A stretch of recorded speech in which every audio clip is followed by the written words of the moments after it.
తెలంగాణ భవన్లో మంత్రి కేటీఆర్ మాట్లాడుతున్నారు. ఇప్పుడు ఆ లైవ్ చూద్దాం. పగబట్టినట్టు ఎందుకు తెలంగాణ పుట్టుకను ఇవాళ తెలంగాణ అస్తిత్వాన్ని అగౌరవపరుస్తున్నారు? ఎందుకు ఇంకా కూడా పదే పదే ఆ పనిచేస్తూ ఉన్నారు? ప్రజాస్వామ్యంలో దేవాలయం అంటారు పార్లమెంటుని. ఆ పార్లమెంట్లో ఇప్పటికి ఒకసారి కాదు పలుమార్లు ప్రధానమంత్రి గారు తల్లిని చంపి బిడ్డను వేరు చేసిందనే మాట, ఒక విషపూరితమైన విషం నిండిన మాట, తెలంగాణ ప్రజల ఉద్యమాన్ని తెలంగాణ ప్రజల త్యాగాన్ని కించపరిచే విధంగా మాట్లాడిన మాట ఏదైతే ఉందో ఇది నిజంగా మా అందరి మనసుకు తీవ్రమైన గాయం చేసిన సందర్భం అని చెప్పి కూడా గౌరవ ప్రధానమంత్రి గారికి నేను విజ్ఞప్తి చేస్తూ ఉన్నాను. అమృతకాల సమావేశాలు అన్నారు, కొత్త పార్లమెంట్ అన్నారు, కానీ చిమ్మిందేమో విషం. అమృతకాలం, చిమ్మింది విషం. ఇక ఆ అజ్ఞానం ఏదైతే ఉన్నదో, తల్లిని చంపి బిడ్డను వేరు చేసిందనే అజ్ఞానం, అది అజ్ఞానమే, అంతకంటే ఇంకో మాట లేదు. ఎన్నిసార్లు అంటారండి? ఒకసారి అంటే సమాధానం చెప్పినాం, రెండుసార్లు సమాధానం చెప్పినాం, కానీ పదే పదే అదే మాట అనడం నిజంగా కూడా జ్ఞానం ఉన్న వాళ్ళు చేసే పని కాదు, అజ్ఞానులు మాత్రమే చేసే పని. కానీ బాధాకరమైన అనక తప్పడం లేదు, బాధాకరమైన సందర్భం కాబట్టి అనక తప్పడం లేదు.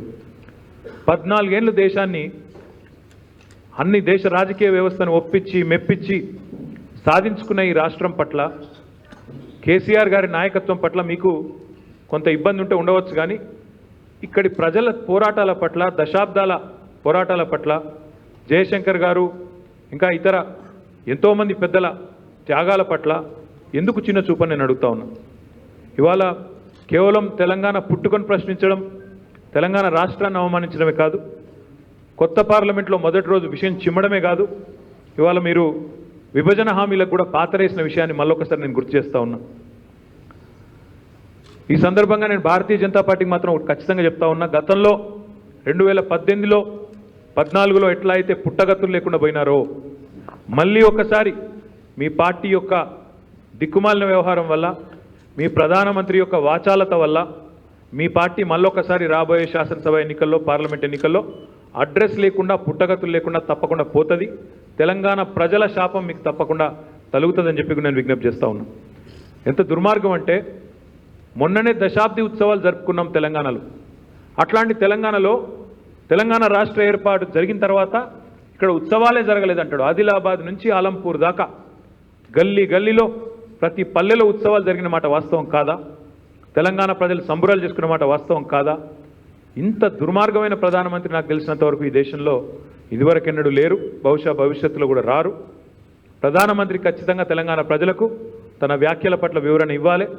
ఖచ్చితంగా తెలంగాణ ప్రజలకు ఇన్నిసార్లు తమను అవమానించినందుకు, వారి త్యాగాలను అగౌరవపరిచినందుకు క్షమాపణ చెప్పాలని చెప్పి కూడా నేను ఖచ్చితంగా డిమాండ్ చేస్తూ ఉన్నాం మా పార్టీ తరఫున. అదేవిధంగా ప్రధానమంత్రి గారు మరి ఎందుకు ఎంచుకున్నారో, మా మహబూబ్ నగర్ జిల్లాను, మా పాలమూరు జిల్లాను ఎంచుకున్నాడు. మహబూబ్ నగర్లో నిజానికి కాలు పెట్టే నైతిక హక్కు కూడా లేదు ఈ ప్రధానమంత్రికి. ఎందుకంటే మీకు తెలుసు, మహబూబ్ నగర్ జిల్లా అంటేనే వలసల జిల్లా. ఒకప్పుడు పాలమూరు లేబర్ అంటే దేశవ్యాప్తంగా ఏ కన్స్ట్రక్షన్ సైట్కి పోయినా అక్కడ పాలమూరు లేబరే ఉంటుందనే ఒక నానుడి. అట్లాంటి మహబూబ్ నగర్ జిల్లా, భారతదేశంలోనే అత్యంత వెనుకబడ్డ జిల్లాలో ఒకటైన మహబూబ్ నగర్ జిల్లా ఏం చేసినారు మీరు? మహబూబ్ నగర్ జిల్లాకి 2014 జూన్ 2 నాడు తెలంగాణ వస్తే, జూలై 14 నాడు మా ముఖ్యమంత్రి గారు కేసీఆర్ గారు, మా గౌరవ ముఖ్యమంత్రి గారు స్వయంగా ఒక లేఖ తీసుకొని మీ దగ్గరకు వచ్చినారు. అయ్యా, తెలంగాణ ఉద్యమానికి, తెలంగాణ రాష్ట్ర ఏర్పాటుకు ప్రధాన ప్రాతిపదికనే నీళ్లల్లో జరిగిన అన్యాయం. మా వెనుకబడ్డ మహబూబ్ నగర్ జిల్లా, మా వెనుకబడ్డ తెలంగాణకు నీళ్లలో న్యాయం చేయాలి అంటే గోదావరి కృష్ణా జలాల్లో మా వాటా తేల్చాలే. రాష్ట్రం వేరుపడ్డ తర్వాత వెంటనే మీరు ట్రిబ్యునల్కు రెఫర్ చేస్తే చాలు, మాకు మా న్యాయబద్ధమైన వాటా దక్కుతుందని చెప్పి జూలై 14, 2014 అంటే సరిగ్గా దాదాపు 10 సంవత్సరాలు, మరి 9.5 ఏళ్ళు కింద మా ముఖ్యమంత్రి గారు పదవీ బాధ్యతలు చేపట్టిన నెల రోజుల తర్వాత మీ ముందు వచ్చినారు. వచ్చి స్వయంగా మీకు చేతిలో దరఖాస్తు ఇచ్చినారు. ఇవ్వడమే కాకుండా ఇంకో మాట కూడా కోరినారు. మేము ఈ ప్రాజెక్టు కట్టుకుంటాం, పాలమూరు రంగారెడ్డి ఎత్తిపోతల పథకం కట్టుకుంటాం, సహకరించండి, మాకు జాతీయ హోదా ఇవ్వండి. పాలమూరు రంగారెడ్డికి ఇచ్చినా పర్వాలేదు జాతీయ హోదా, లేదా కాళేశ్వరం ప్రాజెక్టుకి ఇచ్చినా పర్వాలేదు. ఈ 2 ప్రాజెక్టుల్లో మేజర్ ప్రాజెక్టులు, ఒకటి గోదావరి మీద, ఇంకోటి కృష్ణ మీద, రెండింట్లో ఏ ఒక్కదానికైనా జాతీయ హోదా ఇవ్వండి అని గౌరవ ప్రధానమంత్రి గారిని, కేంద్ర ప్రభుత్వాన్ని మేము ఎన్నోసార్లు అడిగినాం. కానీ బాధాకరం ఏమంటే కరువులు, కన్నీళ్ళు, వలసలతో కోసపడ్డ మహబూబ్ నగర్, పాలమూరు ఇప్పుడిప్పుడే పచ్చబడుతుంటే ప్రధానమంత్రికి ఆయన పార్టీకి కన్నుగుట్టినట్టయింది, పగబట్టింది. ఒకవైపు కృష్ణా జలాల్లో వాటా తేల్చకపోగా మరొక వైపు జాతీయ హోదా ఇక్కడేమో ఇవ్వరు, పక్కనేమో కర్ణాటకలో అప్పర్ భద్రకు, కెన్ బెత్వాకు, ఆంధ్రప్రదేశ్లో పోలవరానికి జాతీయ హోదా ఇచ్చి పాలమూరును మాత్రం పక్కన పెట్టినారు. నేను డిమాండ్ చేస్తా ఉన్నా ప్రధానమంత్రిని, పాలమూరు గడ్డ మీద కాలు పెట్టేటప్పుడు పాలమూరు ప్రజలకు స్పష్టత ఇవ్వండి. 811 టీఎంసీల కృష్ణా జలాల వాటా ఏదైతే ఉమ్మడి ఆంధ్రప్రదేశ్కు ఉండేనో అందులో 500 టీఎంసీలు కావాలన్న మా డిమాండ్ ఏదైతున్నదో దాన్ని గుర్తిస్తున్నారా, గుర్తిస్తలేరా, దానికి మీరు ఆమోదిస్తున్నారా, ఆమోదిస్తలేరా స్పష్టంగా చెప్పాలి మహబూబ్ నగర్ గడ్డ మీద అని చెప్పి ప్రధానమంత్రి గారిని నేను భారత రాష్ట్ర సమితి తరఫున డిమాండ్ చేస్తా ఉన్నా. జాతీయ ప్రాజెక్ట్ హోదా అంటే గడ్కరీ గారేమో ఇప్పట్లో ఇవ్వడం లేదు ఇంకెవరికి అంటారు. కానీ ఒక్కొక్క రాష్ట్రానికి ఒక్కొక్క నీతి మీద, ఒక్కో రాష్ట్రానికి ఒక్కో విధానం ఉన్న బీజేపీ జాతీయ పార్టీయా కాదా ఆ విషయం కూడా చెప్పాలి.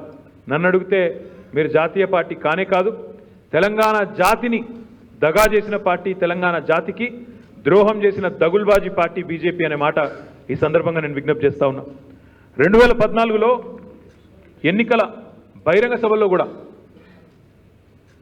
సుష్మా స్వరాజ్ వంటి నాయకురాళ్ళు, నారాయణపేటలో అమిత్ షా లాంటి నాయకులు వాళ్ళు వచ్చి అక్కడ మాటిచ్చినారు బహిరంగ సభల్లో, పాలమూరు రంగారెడ్డి ఎత్తిపోతల పథకానికి జాతీయ హోదా ఇస్తామని చెప్పి. ఇవ్వకపోగా పాలమూరు రంగారెడ్డి ఎత్తిపోతల పథకం అనుమతుల విషయంలో ఇబ్బందులు పెడుతూ, పర్యావరణ అనుమతులు కానీ ఇతర సాంకేతికపరమైన అనుమతులు కానీ ఇబ్బందులు పెడుతూ, ఆలస్యం చేస్తూ, జాప్యం చేసింది వాస్తవం కాదా? ప్రాజెక్టు డిపిఆర్ ఆమోదించకుండా అడ్డగోలుగా కొర్రీలు పెడుతూ ఇష్టానుసారంగా ఇబ్బంది పెట్టిన మాట వాస్తవం కాదా? దీనికి బాధ్యులు మీరు కాదా?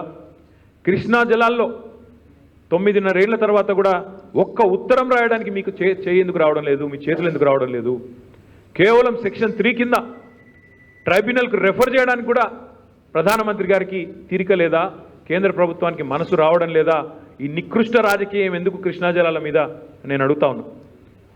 ఒక్క మాట ఒక్క సంతకం పెట్టే తీరిక కూడా లేదా ప్రధానమంత్రి గారికి? కృష్ణా జలాల మీద, తెలంగాణకు రావాల్సిన న్యాయమైన వాటా మీద చెప్పే తీరిక కానీ, ఓపిక కానీ, ప్రేమ కానీ లేదా అని నేను అడుగుతా ఉన్నా. మేము రాష్ట్రం వచ్చిన 40 రోజులకే మా ముఖ్యమంత్రి గారు వచ్చి మీ దగ్గర లెటర్ ఇచ్చిండ్రే, మీరు స్పందించకపోతే సంవత్సరం ఎదురు చూసినాం. 2014 జూలై 14 నాడు మీకు లెటర్ ఇచ్చినాం, సార్ మాకు న్యాయం చేయండి అని. సంవత్సరం ఎదురు చూసినాం ప్రధానమంత్రి గారు స్పందిస్తారేమోనని. స్పందించకపోతే ఆగస్టు 10, 2015 నాడు సుప్రీంకోర్టును తెలంగాణ ప్రభుత్వం ఆశ్రయించింది. సుప్రీంకోర్టుకు పోయి న్యాయ పోరాటం చేస్తే 5 ఏళ్ళు ఆ న్యాయ పోరాటం నడుస్తూనే ఉంది. మా ప్రభుత్వం 2వ టర్మ్ కూడా వచ్చిన తర్వాత 2020 అక్టోబర్ 6 నాడు ఎపెక్స్ కౌన్సిల్లో ఆనాడు మా ముఖ్యమంత్రి గారు గట్టిగా నిలదీసినారు కేంద్ర ప్రభుత్వాన్ని, అక్కడున్న జలవనరుల శాఖ మంత్రి షెకావత్ గారిని. ఏమయ్యా ఇదేనా పద్ధతి? మీరే అన్నారు కదా ఉత్తరం రాస్తే చాలు మేము చేస్తాము, రెఫర్ చేస్తామన్నారు, ట్రిబ్యునల్కి చెప్తామన్నారు. ఎందుకు తేల్చట్లేదు? రాష్ట్రం ఏర్పడి 6 ఏళ్ళు దాటిపోయినా కూడా ఎందుకు తెలుస్తలేరు కృష్ణా జలాల్లో మా వాటా అంటే? ఆ రోజు షెకావత్ గారు నమ్మబలికినారు, మీరు సుప్రీంకోర్టులో కేసు వేసినారు, విత్డ్రా చేసుకోండి, వెంటనే తెలుస్తామన్నారు. నమ్మినాం, మళ్ళొక్కసారి నమ్మి కేసు ఉపసంహరించుకుంటే అదే దగ, అదే మోసం. కనీసం ఈ రోజు వరకు కనీసం ఒక ఉత్తరం రాసిన పాపాన పోలేదు. ఈరోజు మేము మళ్ళీ అడుగుతా ఉన్నా, 811 టీఎంసీలు బచావత్ ట్రైబ్యునల్ ఏదైతే ఆనాడు ఉమ్మడి ఏపీ కేటాయించిందో అందులో 575 టీఎంసీలు మాకు దక్కాలనేది మా వాదన. అందులో ఔచిత్యం ఉందా, న్యాయం ఉందా లేదా తేల్చాల్సింది ట్రిబ్యునల్. ఆ ట్రిబ్యునల్కి ఉత్తరం రాయడం మాత్రమే మీ బాధ్యత. అది కూడా చేయకుండా ఈరోజు పాలమూరులో ఎట్లా అడుగు పెడతారు ప్రధానమంత్రి గారు? ఏమన్నా కనీసం నీ పార్టీకి కానీ నీకు కానీ ఇంగితం ఉందని నేను అడుగుతా ఉన్నా. ఈరోజు నిజంగా కూడా మీరు న్యాయం చేయకపోవడం వల్ల ఈరోజు మహబూబ్ నగర్ జిల్లా కానీ, నల్లగొండ జిల్లా కానీ, రంగారెడ్డి జిల్లా కానీ తనకు రావాల్సిన 100 టీఎంసీల నీళ్ళను కోల్పోక తప్పని దుస్థితి ఈరోజు ఈ ప్రధానమంత్రి గారి జాప్యం వల్ల, మాకు ప్రాజెక్టులకు అనుమతులు ఇవ్వకపోవడం వల్ల, అనుమతుల్లో అడ్డుపుల లేయడం వల్ల ఈ ఇబ్బంది కలుగుతూ ఉంది. అందుకే పాలమూరు ప్రజల తరపున, పౌరుషానికి ప్రతీక అయిన పాలమూరు బిడ్డల తరపున ఈరోజు బ్రహ్మాండమైన వ్యవసాయానికి ఈరోజు చిరునామాగా మారుతున్న పాలమూరు ప్రజల తరపున నేను అడుగుతా ఉన్నా. ఓట్ల వేట కోసం మీరు వస్తున్నారు మాకు తెలుసు, కానీ ఓట్లు కావాలంటే కూడా చేసిన 4 మంచి పనులు చెప్పే సత్తా ఉండాలి ప్రధానమంత్రికి. అందుకే అడుగుతా ఉన్నా, ఇప్పుడైనా పాప పరిహారం చేసుకోండి. ఈ 9.5 ఏళ్ల తర్వాత అయినా పాప పరిహారం చేసుకొని ఆ ప్రక్షాళన కోసమైనా సరే మీరు వెంటనే ఈరోజు స్పందించి ముందుకు వచ్చి పాలమూరు ప్రాజెక్టుకు జాతీయ హోదా ఇవ్వాలి. ఖాళీ చేతులతో రావడం, ఖాళీ చేతులతో పోవడం మీకు అలవాటే. మీరు అమరావతికి వస్తే మేము ఏమేమో తెస్తారేమో అనుకున్నాం అన్నాడు. ఒక తట్టెడు మట్టి, ఒక లొట్టెడు నీళ్లు తీసుకొని వచ్చినారు. మీ సంగతి దేశ ప్రజలకు అర్థమైంది. మీతో పెట్టుకుంటే మిగిలేదు గదే అని తెలుసు. అందుకే ఈరోజు తెలంగాణ ప్రజలు ఎప్పుడో నిర్ణయించుకున్నారు, ప్రధానమంత్రి గారు మీరు వచ్చి ఎన్ని ఊదరగొట్టే ఉపన్యాసాలు ఇచ్చినా, ఎంత వగల ప్రేమలు వలకబోసినా మిమ్మల్ని మీ పార్టీని నమ్మరు. ఖాళీ చేతులతో వస్తారు, ఖాళీ చేతులతో పోతారని మీకు తెలుసు, మాకు తెలుసు. అందుకే ప్రజలు కూడా రేపు ఓట్ల డబ్బాల్లో కూడా మీకు ఖాళీ డబ్బాలే వస్తాయి తప్ప మళ్ళీ డిపాజిట్లు 108 డిపాజిట్లు లాస్ట్ టైం గల్లంతైనాయి. ఈసారి కూడా మీకు ఖచ్చితంగా 110 డిపాజిట్లు గల్లంతు కావడం ఖాయమనే మాట కూడా చెబుతూ, ఈసారైనా ప్రధానమంత్రి గారు స్పందిస్తారని, 9.5 ఏళ్ల తర్వాతనైనా పాప పరిహారం చేసుకుంటారని, ఆ ప్రక్షాళనలో భాగంగా మరి వారు జాతీయ ప్రాజెక్టు హోదా ప్రకటించి మాకు రావాల్సిన 811 టీఎంసీలో మాకు న్యాయంగా రావాల్సిన వాటాని మేము అడుగుతున్న 575 టీఎంసీలు ఇవ్వాలని చెప్పి కూడా భారత రాష్ట్ర సమితి తరఫున డిమాండ్ చేస్తూ మరి ప్రధానమంత్రి గారు తప్పకుండా స్పందించాలి. ఇక్కడున్న బీజేపీ నాయకులు కూడా స్పందించాలని చెప్పి కూడా కోరుతూ ధన్యవాదాలు. నమస్కారం.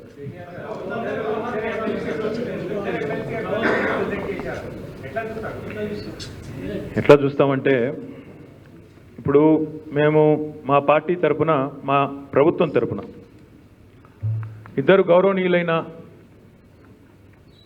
మా నాయకులు ఎవరైతే రాష్ట్ర స్థాయిలో, జాతీయ స్థాయిలో వివిధ ప్రజా ఉద్యమాల్లో పాల్గొన్నారో వారిని మా క్యాబినెట్ నామినేట్ చేసింది. శ్రవణ్ గారు, డాక్టర్ శ్రవణ్ దాసోజు చదువుకున్న వ్యక్తి, ప్రొఫెసరు. ఆయన ప్రజా ఉద్యమాల్లో, తెలంగాణ ఉద్యమంతో సహా అన్ని ఉద్యమాల్లో పాల్గొన్న వ్యక్తి. అట్లాంటి వ్యక్తి ఒక ప్రొఫెసరు చక్కగా గ్యారంటీ, ఇంకా మాకైతే ఏమో అనుమానం లేకుండే, మేడంకు మా మీద ఎంత కోపం ఉన్నా ఆయన మీద ఉండదు, ఎందుకంటే మంచివాడు కాబట్టి తప్పకుండా ఆమోదిస్తారు అనుకున్నాం. ఇక మా సత్యనారాయణ గారు తెలుసు మీకు, ఒక ట్రైబల్ కమ్యూనిటీకి సంబంధించి, ఎరుకల కమ్యూనిటీకి సంబంధించి ట్రేడ్ యూనియన్ నాయకుడిగా జాతీయ స్థాయిలో పనిచేసిన వ్యక్తి. ఆయన ఏమి రాష్ట్ర స్థాయిలో పనిచేసిన వ్యక్తి కాదు. గతంలో ఒక జనరల్ నియోజకవర్గం నుంచి ఆ ప్రాంతంలో సంగారెడ్డి నియోజకవర్గంలో సేవ చేసిండు కాబట్టి, ఒక జనరల్ నియోజకవర్గం నుంచి ఒక ఎస్టీ అభ్యర్థి అయినప్పటికీ జనరల్ నియోజకవర్గం నుంచి అక్కడ ట్రేడ్ యూనియన్లో చేసిన సేవలకు అనుగుణంగా అక్కడ ప్రజలు గెలిపించినారు. ఈ ఇద్దరి నేపథ్యం కనుక చూసి నిజంగా కూడా ఆవిడ ఆలోచించి ఉంటే, సరిగ్గా మనసుతో ఆలోచించి ఉంటే నిర్ణయం ఇట్లా రాకపోతుంది. కానీ దురదృష్టం ఏంటంటే ఈరోజు అటు పైన మోడీ గారు అప్రజాస్వామికంగానే ఉన్నారు. మోడీ గారు ఏజెంట్లు దేశంలో ఉన్న వాళ్ళందరూ, గవర్నర్లు అందరూ కూడా అంతే అప్రజాస్వామికంగా ప్రజాస్వామ్యాన్ని తుంగలో దొక్కే విధంగా వ్యవహారం చేస్తూ ఉన్నారు. ఇంకా సిగ్గుచేట ఎక్కడ అనిపిస్తుంది అంటే, అవన్నారు నిన్న రాజకీయాల్లో ఉన్న వాళ్ళను ఇట్లాంటి పదవుల్లోకి తీసుకురాకూడదు, ఇది కరెక్ట్ కాదని ఒక ఉత్తరం కూడా రాసింది. ఇక అంతకంటే హాస్యాస్పదమైన మాట ఇంకోటి లేనేలేదు. ఆమె నిన్నగాక మొన్నటిదాకా ఆమె రాజకీయ నాయకురాలు, బీజేపీ ప్రెసిడెంట్ ఆఫ్ తమిళనాడు. సరిగ్గా గవర్నర్ అయ్యే కంటే ఒక రోజు ముందు కూడా ఆమె బీజేపీ స్టేట్ ప్రెసిడెంట్. మరి సర్కారియా కమిషన్ స్పష్టంగా చెప్తోంది, యాక్టివ్ పాలిటిక్స్లో ఉన్న వాళ్ళు రాకూడదు, గవర్నర్లు కాకూడదని. So I'm asking you and asking the governor through the media, వీళ్ళిద్దరిని అన్ఫిట్ అన్నారు, మీరు అన్ఫిట్ అనే మాట వాడినారు. ఎవరు అన్ఫిట్? మీరా, మీ మోడీయా? సర్కారియా కమిషన్ తుంగలో దొక్కిన మోడీ అన్ఫిటా? లేకపోతే నిన్నటిదాకా మీకు వర్తించ న్యాయం ఇవ్వాలి వాళ్ళకు వర్తించాలంటున్న మీరు అన్ఫిటా? తప్పకుండా ప్రజాక్షేత్రంలో తేల్చుకుంటాము, ప్రజలకే చెప్తాం. ఇద్దరు బలహీన వర్గాల బిడ్డలను, బలమైన గొంతు కలిగిన బిడ్డలను శాసన మండలికి తీసుకొని వస్తామంటే మీకేమి బాధ? It's the right of the government. Who we nominate is our right. మంచి వాళ్ళ కాదా మీరు విచారించండి. అవును, వాళ్ళకి రాజకీయ పార్టీతో సంబంధం ఉంది, తప్పే ఉంది. మీకు లేదా? గవర్నర్కి లేదా? ఈరోజు కూడా బీజేపీ పార్టీ నాయకురాల్లాగా పనిచేయడం లేదా ఆమె? నేను చెప్పేది తప్ప?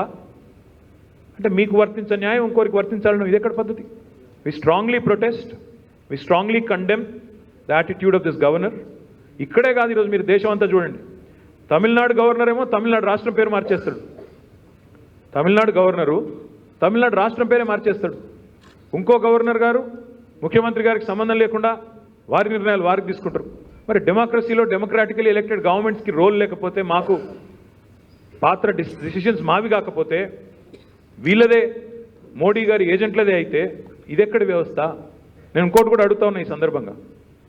మోడీ గారు అన్నారు మొన్న 75 ఏళ్ళు నిండిన సందర్భంగా ఆజాదీ కా అమృత్ మహోత్సవ్లో ఏమన్నాడు?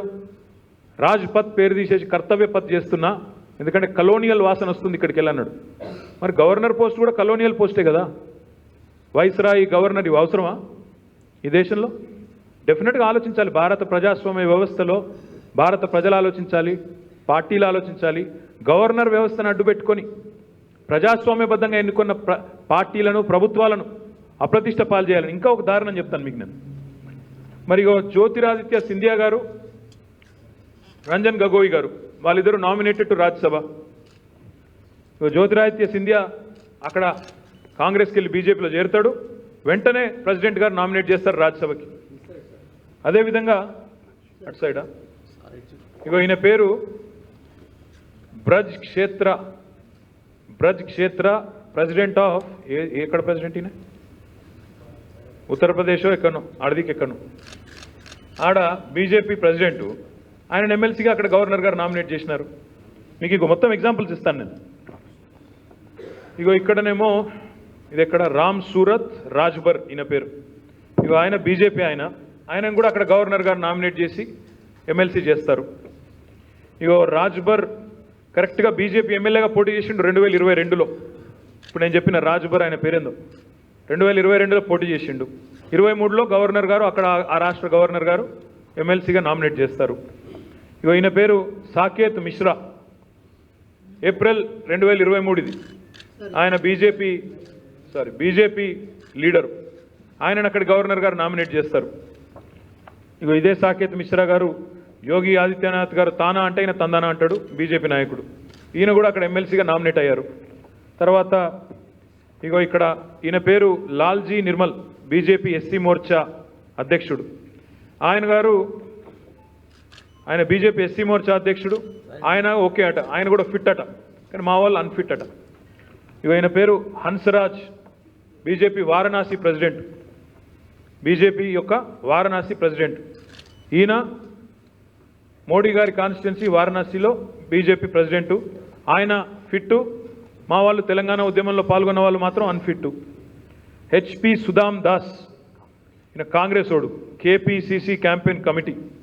ఈయన మొన్ననే అక్కడ ఎమ్మెల్సీ అయిండు.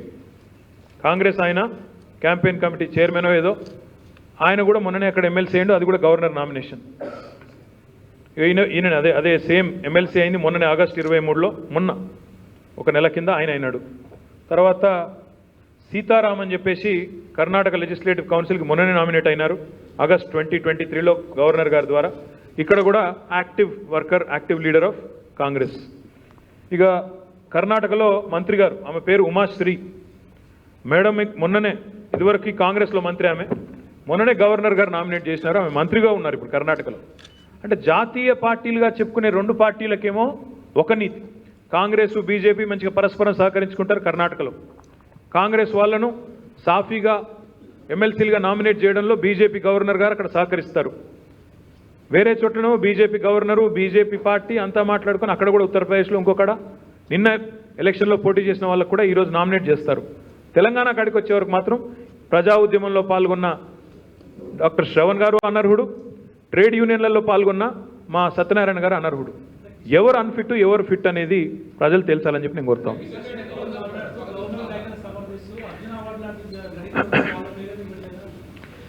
కిషన్ రెడ్డిని అడిగితే రేపు అంబర్పేటలో ఎవరు పెడతారో మేము కూడా చూస్తాం. అంబర్పేటలో లెక్క కాదు, అర్జున అవార్డులకి రైతులనే ఇవ్వాలి, ఇంకోళ్ళనే ఇవ్వాలంటే మరి మీరెందుకు ఇచ్చారో చెప్తారా? మరి మీ పార్టీ నాయకులకు ఉత్తరప్రదేశ్లో ఎందుకు ఇచ్చిండ్రు, ఇంకో దగ్గర ఎందుకు ఇచ్చిండ్రు, లక్ష్మణ్ గారిని తీసుకుపోయి రాజ్యసభకు ఆడికెళ్ళి ఎందుకు, అట్లాంటి 100 క్వశ్చన్లు అడగచ్చు మేము కూడా. ఒక మాట మాత్రం వాస్తవం, the most unfit the most unfit central minister ఎవరైనా ఉన్నారో దేశంలో అంటే కిషన్ రెడ్డి. ఆయన సొంత కాన్స్టిట్యున్సీలో కేంద్ర ప్రభుత్వం కడుతున్న ఫ్లైఓవర్ను కూడా పూర్తి చేయలేని అసమర్థుడు కిషన్ రెడ్డి. ఆయన గురించి మాట్లాడడం దండుగా. తెలంగాణ ఉద్యమంలో రాజీనామా చేయకుండా పారిపోయినాడు. ఆయన గురించి మాట్లాడడం ఇష్టం.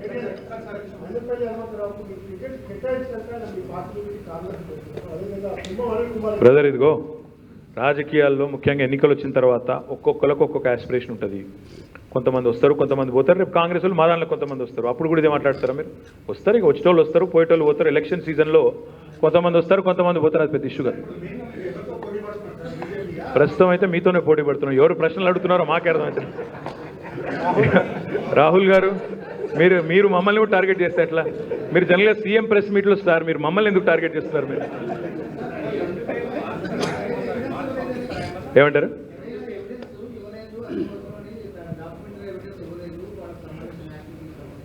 డాక్యుమెంటరీ ఎవిడెన్స్ ఇస్తాం, మళ్ళీ పంపుతాం. ఏముంది సరిగా అలా మీకు తెలియదు ఏముంది అంటే, మనసుంటే మార్గం ఉంటుంది సార్.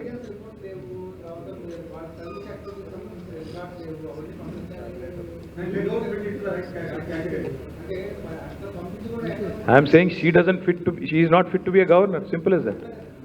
బీజేపీ లీడరు ఒక నిమిషం బీజేపీ లీడరు సర్కారియా కమిషన్ సిఫార్సులను తుంగలో దొక్కి ఇక్కడికి వచ్చి గవర్నర్గా కూర్చున్న వ్యక్తి బీజేపీ లీడర్గానే బిహేవ్ చేస్తారు కదా. సో ఐఎమ్ సేయింగ్ అసలు ఈ పోస్ట్ కరెక్టా ఈ దేశానికి? వైస్రాయ్లు, గవర్నర్లు, మోడీ గారు కూడా ఆయన ప్రధానమంత్రి పేరు మార్చుకుని వైస్రాయ్ అని పెట్టుకుంటే బాగుంటుంది. ఎందుకు ఈ బాధ అంతా? ఎక్కడ ఫిట్టు, ఎక్కడ అన్ఫిట్టు, ఎవరు ఇంటెలిజెంటు, ఎవరు not intelligent? What is this?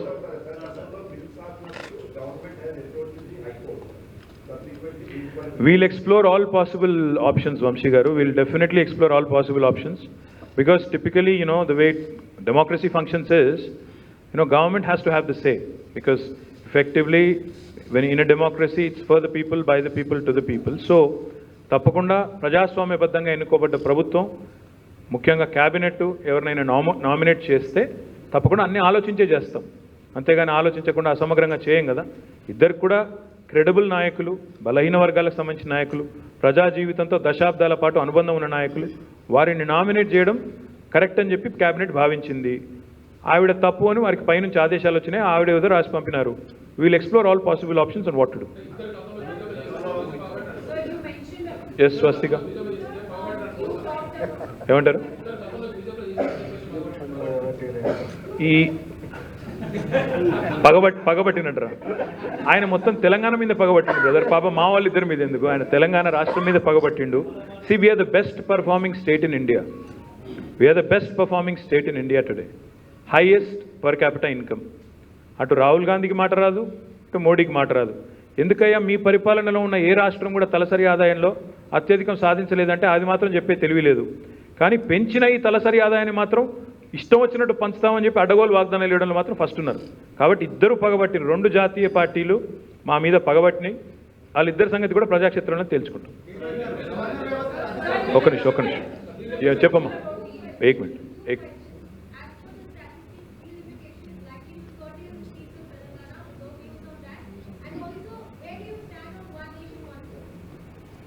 Where do we stand on one nation, one poll?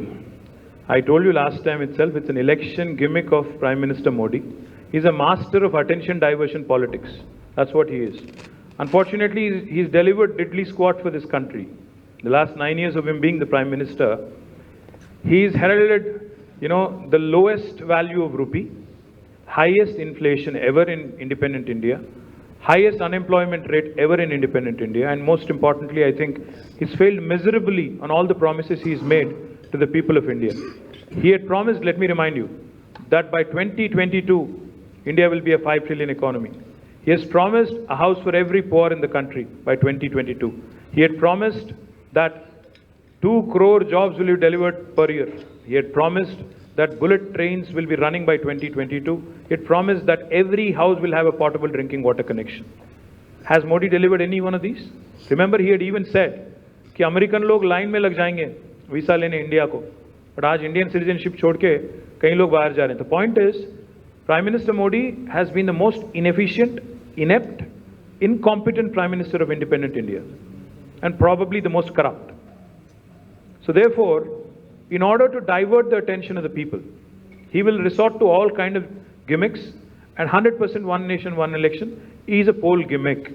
If he is sincere, if he is serious, the special session was convened, he could have brought the bill.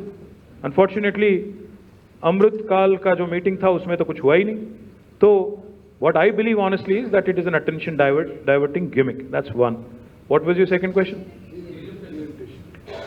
See, government of India in 1970s and 60s have campaigned vociferously that India needs to curb its population growth, otherwise we'll end up, in a really, really bad state. Now we talk about demographic dividend. Back then, demography and population was considered a disaster. The excess population was considered a disaster. Family planning was introduced in India. Extensive campaigns were launched right from the Prime Minister level. The southern states of India, which have performed well on the family planning norms and family planning parameters and have controlled population in comparison with the rest of India, because of the advice given by Government of India, are today the sufferers, today the victims. Today we are told that jitna janta, jitna abadi, utna haq. ये कहाँ की रीत है? अगर आज हमारी आवाज अगर दबाया जाएगा, if you think you can suppress our voices, our representation in the parliament because of this delimitation and because of this population parameter that they are taking, then I can promise you that you will see a sudden uprise. Because this is unfair. This is extremely unjust. Because it was Government of India that propagated. It was Government of India that wanted Indians to control, their population. Now, any state that has actually done well as per the advice of Government of India will now be penalized. And it's even more horrible. What's even more atrocious, if you ask me, is two states, Uttar Pradesh and Bihar, together after delimitation, will have more number of parliament members than the entire southern India. How is this fair in a country like India? So therefore, cutting across political lines, you will see the southern political parties, the people of South India, voicing their concern. And I hope Delhi is listening. I hope Delhi is taking cognizance. Because wisdom needs to prevail. We are all proud Indians. We are very, very proud Indian citizens. And South is the largest contributor to India's economy. 19% of the population is contributing nearly 35% of India's GDP. So therefore, I think we need to certainly have our voices be heard. Our representation cannot come down in any form, and we'll certainly, lead this, lead this discussion and see where it goes.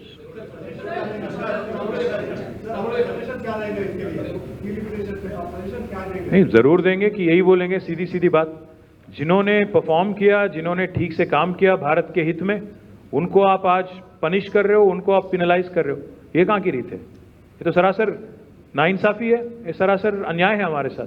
तो we'll certainly lead this discussion with other like-minded political parties, and we'll certainly convey these sentiments to Government of India as well. And I hope, like I said, I hope wisdom will prevail. I hope they will understand the concerns, and I hope they'll deal with it sensitively. This is a very sensitive topic. Even Hyderabad MP Asaduddin Owaisi had said it yesterday. The South is literally sitting on a powder keg, is what he said, on the issue of delimitation. So I hope Government of India